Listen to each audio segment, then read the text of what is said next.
सावन के सुहाने मौसम में अगर आप भी कहीं घूमने की प्लानिंग कर रहे हैं तो ये एमपी का टूरिस्ट स्पॉट आपके लिए ही है। ये ऐसा टूरिस्ट स्पॉट है जहां हरियाली और बादलों का मिलन आपको इस जगह का कायल कर देगा। तो चलिए आपको लेकर चलते हैं इस खूबसूरत से शहर मांडू। इस समय मांडू में मानसून की दस्तक के साथ प्राकृतिक सौंदर्य चरम पर पहुंच गया है। मानो ऐसा लग रहा हो बारिश ने पूरे शहर को धुंध की चादर में लपेट दिया हो।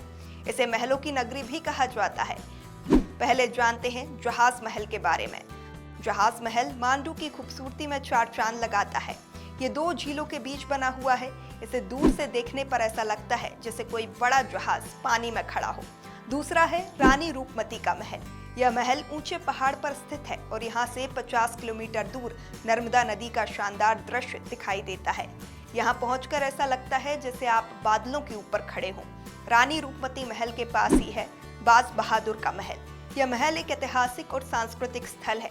कहा जाता है कि यहाँ पहली बार बाज बहादुर ने रानी रूपमती की आवाज सुनी थी। अब बात होगी हिंडोला महल की। यह महल झूले की तरह झुका हुआ है, इसीलिए इसका नाम हिंडोला महल पड़ा। इसकी बनावट पर्यटकों को काफी आकर्षित करती है। मांडू का सबसे ऊंचा और सबसे बड़ा हिस्सा है मांडवगढ़ का किला। यहाँ ऊपर से दिखाई देने वाला नजारा किसी जन्नत से कम नहीं है। बरसात में ये किला कोहरे में छिपा रहता है।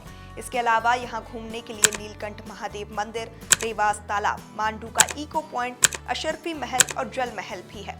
पर्यटक यहाँ आकर कहते हैं कि वे मांडू नहीं बल्कि जन्नत की सैर कर रहे हैं। वैसे तो मांडू और मानसून का यह खूबसूरत रिश्ता सदियों पुराना है। मांडू के बारे में जानकर आपको ये तो लगने लगा होगा कि इस जन्नत जैसी जगह पर जल्दी से जल्दी कैसे पहुंचा जाए। तो ये बहुत आसान है। मांडू शहर की इंदौर और धार से अच्छी कनेक्टिविटी है।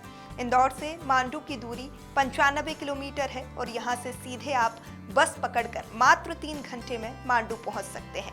वैकल्पिक रूप से कोई धार से एक ब्रेक यात्रा कर सकता है। इंदौर से धार और धार से मांडू तक डेली बस है। आप कार भी किराए पर ले सकते हैं या आप अपने निजी वाहन से आसानी से जन्नत जैसी जगह के नज़ारे का लुत्फ उठा सकते हैं। कैसी लगी ये स्टोरी आपको और कब आप मांडू घूमने का प्लान बना रहे हैं, हमें कमेंट कर बताएं। साथ ही बने रहे द प्रेस हिंदी के साथ।